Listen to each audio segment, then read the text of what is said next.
Sir emas, yaqinda bo'lg'usi onaman. Kimga qanday bilmadim, ilk farzandda hayajon hamda shoshqaloqlik kuchli bo'lar ekan. Bolalar kiyimlarini ko'rsam darrov yaxshi niyatda xarid qilaman.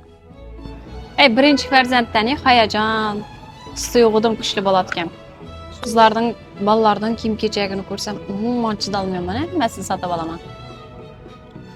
O'zini shu atroflarda normalniy детский do'konlar nerda bor, ikimiki? Mana o'zim shu Giperda 88-do'konda Timajon opamning do'koni har haftada toza tovarlar keladi. Yuring, borib ko'ramiz. Ko'rib turganingizdek, shogirdlarim shu atrofda yaxshi do'kon so'rasam, gipermarketdagi 88-do'konni tavsiya qilishdi. Keyin darrov 88-do'konga otlandik. Do'kon kichkina bo'lishiga qaramasdan, assortiment ko'p ekan. Bu yerda shogirdlarim bilan birga kiyim tanlab boshladik.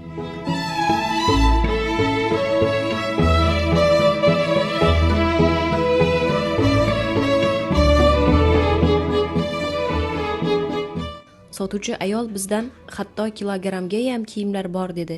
Andijonga ketamiz-ku, jiyanlarimizga ham olaman, soling hammasidan deb Muhammadga ham kiyimlar tanladim. Ko'p narsalar xarid qildim. Bu do'konda yangi tug'ilgan chaqaloqdan tortib 14 yoshgacha bo'ladigan kiyimlar bor ekan.